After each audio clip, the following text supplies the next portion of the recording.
Hello दोस्तों, आज हम लोग दिवाली से क्लास 10th का ऑफ और ऑनलाइन क्लास चालू होने वाला है, उसी के बारे में चर्चा कर रहे हैं। ये क्लास रोज चलेगी, सप्ताह में 6 दिन क्लास चलेगी। उससे पहले हम लोग जान लेते हैं कि कैसे क्या क्या चीज पढ़ना है, उसके बारे में पूरा तरह हम लोग को मुख्य रूप से जो 10th में के एग्जाम में सबसे मुख्य रूप से जो चैप्टर, जो मुख्य चैप्टर, जो विशेष रूप से जो हमारे चैप्टर में आता है प्रश्न, उसके बारे में हम लोग जानते हैं। पहले मैं गणित से शुरू करते हैं। गणित में क्या क्या पढ़ना है। गणित में मुख्य रूप से जो चैप्टर पढ़ना है हमारा क्षेत्रमिति पढ़ना है। क्षेत्रमिति पढ़ना है। उसके बाद क्या है, त्रिकोणमिति पढ़ना है। क्षेत्रमिति हो गया, त्रिकोणमिति हो गया। उसके बाद हमको जो पढ़ना है अगला चैप्टर जो मुख्य रूप से है वो हम बोल सकते हैं दो चर वाले रैखिक समीकरण।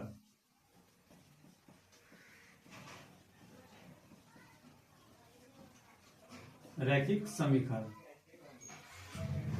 उसके बाद प्रायिकता। ये 4 चैप्टर है जिससे पूरी 10th की मैथ की पूरी सिलेबस लगभग यही है, जो सबसे ज्यादा चैप्टर इससे आती है। और इसमें एक और हम अगर ले सकते हैं, थोड़ा बहुत जान सकते हैं, तो उसको हम बोल सकते हैं एपी। बस ये मैथ की ये 4-5 टॉपिक है जो चैप्टर, ये मुख्य रूप से हमें पढ़ना। और सबसे अच्छी जो चैप्टर है इसमें हमको विशेष तौर ध्यान देनी है क्षेत्रमिति और त्रिकोणमिति पर, क्योंकि इससे सबसे ज्यादा हमें एक नंबरिया देखने को मिलती है। ठीक है। उसके बाद क्या है, विज्ञान है। विज्ञान है। विज्ञान में जो हमें मुख्य रूप से पढ़ना है, विज्ञान में मुख्य रूप से हमको जो पढ़ना है वो हमारा चैप्टर आ जाता है प्रकाश का परावर्तन और अपवर्तन। ठीक है। विज्ञान में क्या है, प्रकाश का परावर्तन और अपवर्तन, ये इसके बारे में जानना है। उसके बाद प्रकाश और परावर्तन अपवर्तन के बाद पढ़ना है हम लोग को मानव नेत्र। मानव नेत्र जानना है। और एक टॉपिक हमारा आ जाता है जनन संबंधी बातों के बारे में अध्ययन करना है। ये हो गया। उसके बाद हम आ जाते हैं फिर, तो एक और जो मुख्य रूप बात है वो हमारा जाता है समीकरण संतुलन। समीकरण संतुलन, धातु अधातु, धातु अधातु हो गया। उसके बाद तुम्हारा आ जाता है अम्ल क्षार। ठीक है। तो ये साइंस का ये मुख्य टॉपिक है। और इसमें से एक और अगर चैप्टर अगर हम जोड़ना चाहें तो एक हम जोड़ सकते हैं मानव नेत्र। मानव नेत्र मतलब यहां तक कि मतलब गणित के में कौन कौन चीज जो पढ़ना है, गणित में ये 4-5 चैप्टर जो मुख्य रूप से जो सबसे ज्यादा क्वेश्चन आती है इसको देखना है। और उसमें भी अगर सबसे ज्यादा पढ़ना है तो क्षेत्रमिति और त्रिकोणमिति। ठीक है। उसके बाद क्या है, विज्ञान है। विज्ञान में हमको पढ़ना है प्रकाश का वर्तन, मानव नेत्र, जनन संबंधी और समीकरण संतुलन, धातु अधातु, और एक जो इसमें हम डाल सकते हैं आवर्त सारणी।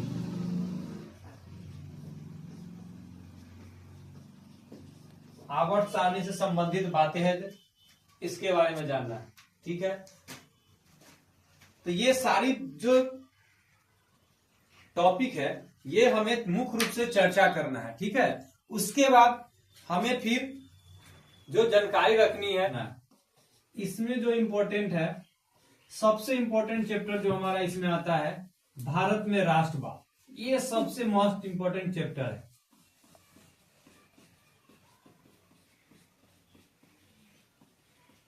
भारत में राष्ट्रवाद मतलब ये क्या है, सबसे इंपॉर्टेंट वाला ये चैप्टर जिससे सबसे ज्यादा एक नंबरिया क्वेश्चन आता है एग्जाम में। उसके बाद क्या है, औद्योगिक क्रांति। औद्योगिक क्रांति ठीक है। उसके बाद आ जाता हमारा इटली का एकीकरण, करण से संबंधित बातें।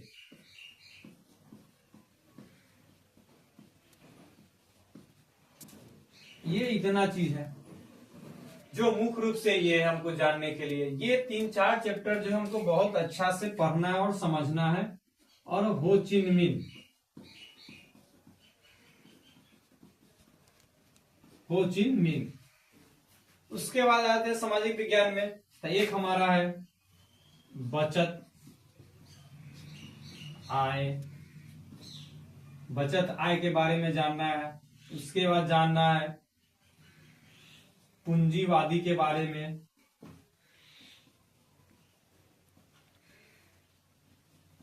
पूंजीवादी, समाजवादी,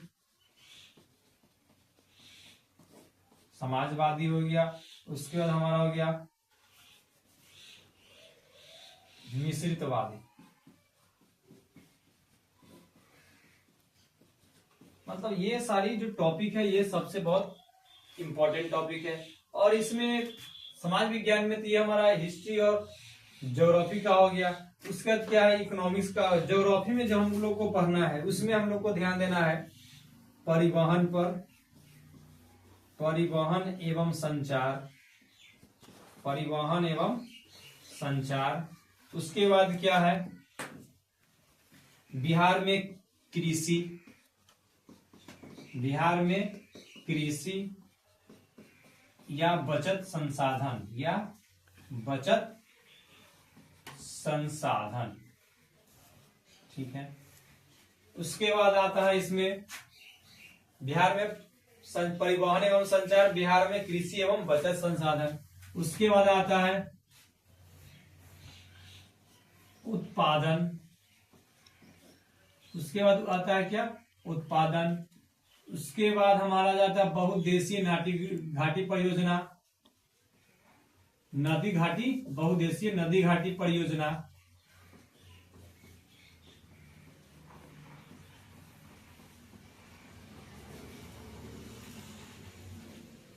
ये हुआ बहुउद्देशीय नदी घाटी परियोजना आती है। उसके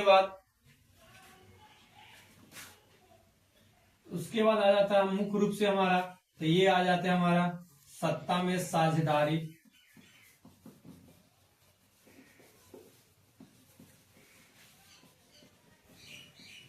सत्ता में साझेदारी। उसके बाद आ जाता है हमारा मुख्य टॉपिक है इसमें, जैसे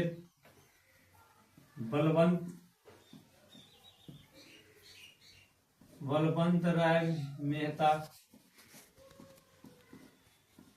समिति। उसके बाद त्रिस्तरीय समिति। ये सारी जो मुख्य चीजें हैं उसके बारे में जानना है। उसके बाद आता है राष्ट्रीय दलों, राष्ट्रीय दलों जैसे, राष्ट्रीय दलों जैसे भारतीय जनता पार्टी,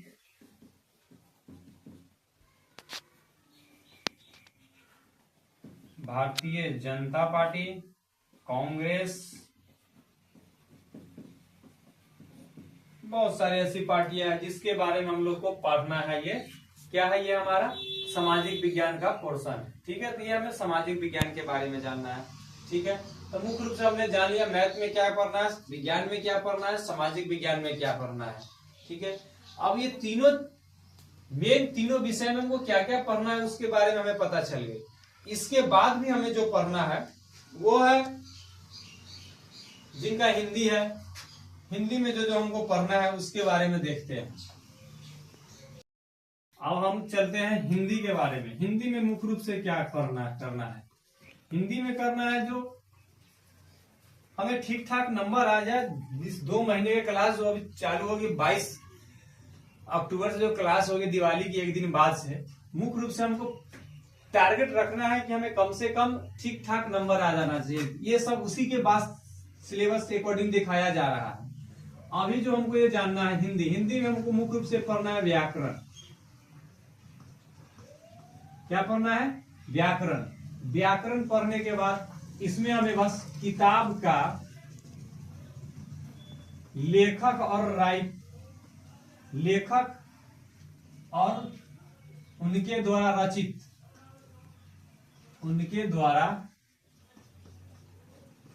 रचित पाठों को याद करना है।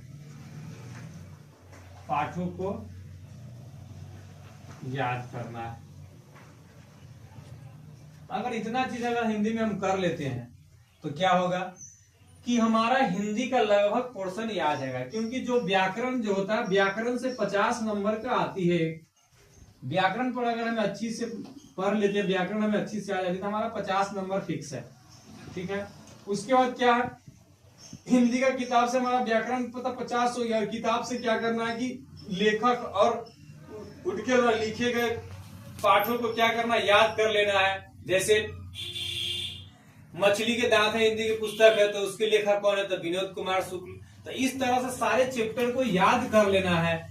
मेरे बिना तुम प्रभु किसकी रचना है? तो रेर मयारिल के। तो इस तरह से जब हम याद कर लेंगे तो हमारे क्या एक नंबरिया लगभग 50 को तो ग्रामर की हो जाएगी, 10-15 ऐसे हो जाएगी, और 10-15 जो कहानी सुने लगभग अगर हम सही से लिखें और पढ़ना शुरू कर दें, 2 महीना भी जो हम बता रहे हैं, अगर इसको सही से करना भी शुरू कर दें तो कम से कम तो मेरा 70+ नंबर हिंदी में जाना आसान सा बात है।